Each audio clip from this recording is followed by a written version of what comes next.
The story begins in an old rundown apartment building where strange and terrifying noises echo every night. A girl living on the sixth floor has gotten so fed up with the sounds that she's covered her ceiling with thick soundproofing material. But even then, the thumping footsteps from above feel like someone beating a drum. To collect proof, she starts recording the noises. Suddenly, she hears a strange rustling near the window.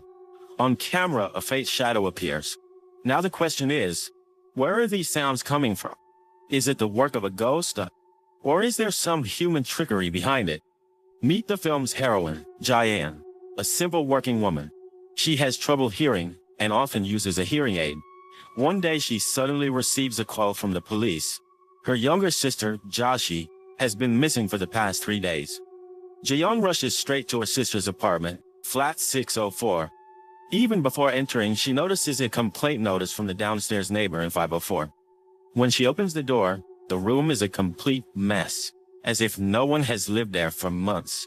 She tries calling her sister's phone, but it's switched off. The truth is, the two sisters had already grown distant and hadn't spoken properly in months. The last time Jayan visited, her sister kept saying the noises from above were driving her insane. Jayan had brushed it off back then, and now her sister has vanished. While searching the room, Jayan notices strange sticky marks on the floor. Just then, the doorbell rings. A man's voice calls from outside, but the CCTV shows no one there. Terrified, Jayan slowly opens the door. It's the same neighbor who always accuses her of making noise. Jayan is shocked. If the apartment was empty, then who made the noise? Suddenly, she spots a mysterious figure, dressed in red, standing at the end of the corridor. She asks the building's watchman for help. The watchman reveals that her sister Joshi was always obsessed with finding the source of those noises and had searched the entire apartment building. Just then, another girl comes running and says that a terrible stench is coming from the basement. The watchman flatly refuses to check because the basement has been filled with garbage for months. Now Guyan starts to suspect that her sister's disappearance is somehow connected to these strange sounds. So she takes leave from her job and moves directly into her sister's flat, number 604. While cleaning the place, memories of her sister Joshi and their past together keep haunting her. After several attempts, she manages to unlock her sister's phone and discovers that a last call was made to an unknown number. When she dials it, the phone is switched off. Defeated, she leaves a message, hoping to get some kind of clue. She was listening to Joshi's recordings on her phone when suddenly a loud crash came from the upstairs flat. Her heart nearly stopped with fear. Still, she gathered her courage and kept listening. On the recording, her sister's screams and hysterical shouts echoed. Juan thought maybe it was just part of the recording, but the moment she turned off the player, the same noises continued to echo around her. Then suddenly she heard the whisper of a woman right in her ears. Now she was certain. This building was no ordinary place. Something was definitely wrong here. To calm herself, she went to take a shower. But just then, the doorbell rang, along with her sister's screaming voice. "Help me!" Jian ran toward the door, but then she remembered. Her sister didn't even know the password to the apartment. Slowly she peeked through the peephole. And what did she see? A dark eye staring straight back at her. Juyan's scream almost broke out, but got stuck in her throat. Just then, a loud, ear-piercing noise went off. The next morning, Sister Juhi's boyfriend, Ki-hoon, came over to see. After not hearing anything for 3 days, he had gotten restless and showed up himself. Ja-yeon immediately told him about her sister's disappearance. Just then, the number from the last call rang back.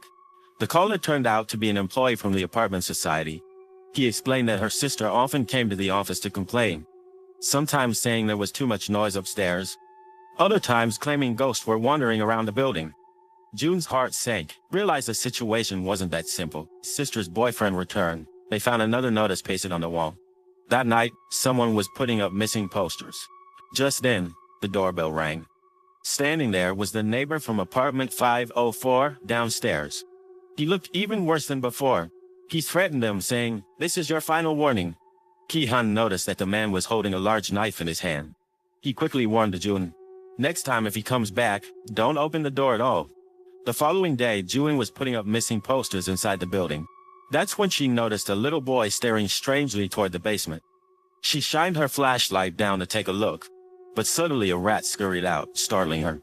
Meanwhile, a woman from the upper floor, Yong-in, stopped her and said, "You're not allowed to put up posters here. This building is about to be redeveloped. And if word spreads about deaths or disappearances, the project will be halted." June was still processing her words when she suddenly noticed a little girl sitting on a swing in the distance. But when she looked again, the child had mysteriously vanished. After returning home, she hears her sister's voice coming through the drain pipeline. She presses her ear against it and listens carefully. But then the voice suddenly disappears. Just then, the door begins to open on its own. At that moment, June is shocked to see her sister limping into the room, but there was a strange coldness in her eyes, as if she were someone else entirely. Jian quickly runs after her, but the very next moment, Jushi suddenly vanishes. As soon as June turns around, she sees her sister Jushi hanging from the ceiling. Seeing this, she screams, and in the next moment, June wakes up. She realizes it was all just a terrifying nightmare. Startled, she gets up and heads toward the kitchen to drink some water. Meanwhile, her phone switches on to voice recording mode by itself. Her gaze slowly drifts toward the balcony, where she sees a blurry shadow of a woman emerging from the darkness. Her whole body shivers with fear, and she begins to step back in terror. Suddenly, strange noises are heard outside. It turns out the downstairs neighbor had come again to complain. But June ignored him, and gathering courage, walked toward the balcony. However, when she got there, the shadow had disappeared.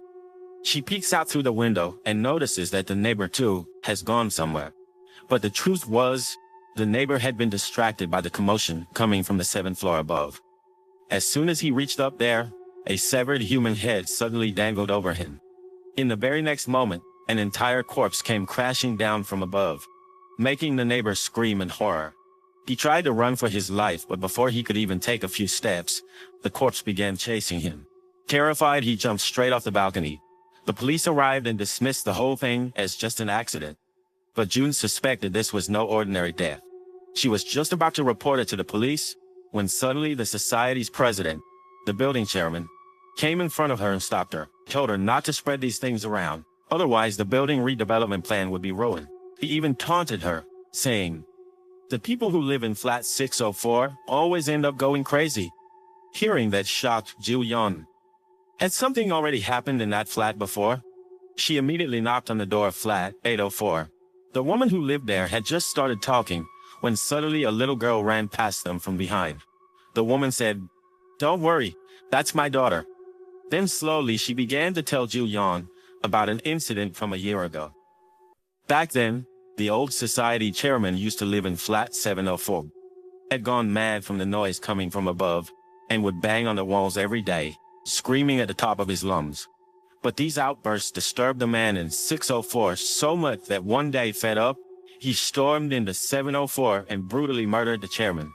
While dying, the chairman kept banging on the walls, calling for help, but people mistook it for just more noise and ignored it.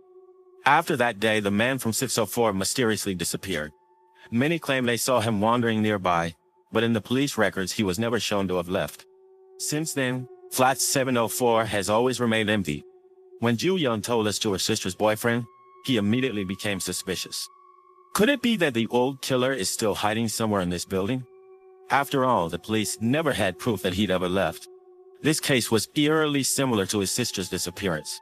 Ki-hoon suggested that there must be a secret place inside the building where people could hide. That's when Ju Yeon suddenly thought of the basement. Both of them gathered courage, broke the lock, and went inside. In the dark basement, the path split into two. They decided to search separately. Ki-hoon, holding the camera, walked slowly forward when suddenly he noticed something. On the ground lay the shadow of what looked like a human corpse, its face exactly like the old killer's. Just as he leaned closer to see, a deafening noise rang out, and a severed head rolled right to his feet. Ki-hoon's whole body began to twist in strange convulsions. Not understanding what was happening, Ju Yeon ran toward him. But what she saw next completely shook her to the core. Her boyfriend, with his twisted and distorted body, lunged at her. Just as she was about to pull away, a mysterious figure suddenly appeared. The next thing Ju Yeon remembers is waking up at the society president's house. During their conversation, the president's son tells her, "In this building, I've only ever seen kids from our place and from apartment 804. But the president is left stunned and explains, "The girl from 804 died years ago in an accident." Ju Yeon is completely shaken. Then who was it that she had seen?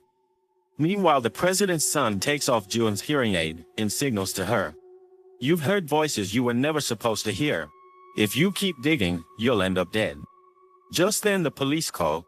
There's been a body found in the basement, and it's none other than her sister's boyfriend. Now furious, June storms back into the basement and digs through a pile of junk until she finds her sister's video camera. The footage reveals the truth. The real noise was coming from the family in 804. They were trying to stop the building from being redeveloped so they could stay there forever with the spirit of their dead daughter. Following these clues, Julie finally tracks down her half-dead sister. But suddenly, Alice from 804 shows up.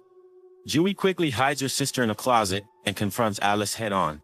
That's when Alice's dark secret is revealed. Because of all the other residents, my daughter had to go outside. And that's when she had her accident. Now I won't let anyone live in peace. She even admits that she was the one who killed the society president, because wanted to demolish and redevelop the building. At that very moment, the president's ghost leaps down from above and attacks Alice from 804. Seizing the moment, Jayan runs and shuts the door. From inside, terrifying banging sounds can be heard, and Alice dies in the exact same way the president once did. But the story doesn't end there, because soon after, a new tenant moves into that apartment. As the door opens, the new tenant standing there asks Julie, "Do you live here alone?" G quickly replies, "No, I live with my sister." But the new tenant, looking a little confused, says, "Strange. I don't see anyone else in this flat. And at night, there's a lot of noise coming from here." G hurriedly changes the subject, but the atmosphere becomes even more mysterious. And friends, that was the full story of this movie. The big twist here is that our heroine Julie might actually have been mentally ill. All those strange shadows, noises, and ghostly happenings she experienced, maybe they were just her own imaginations and hallucinations. So now the real question is, was there truly a spirit haunting that place, or was it all just in Julie's mind? That's for you to decide. And with that, the story ends here. Let me know your thoughts in the comments section. Also subscribe to this channel for more horror stories like this.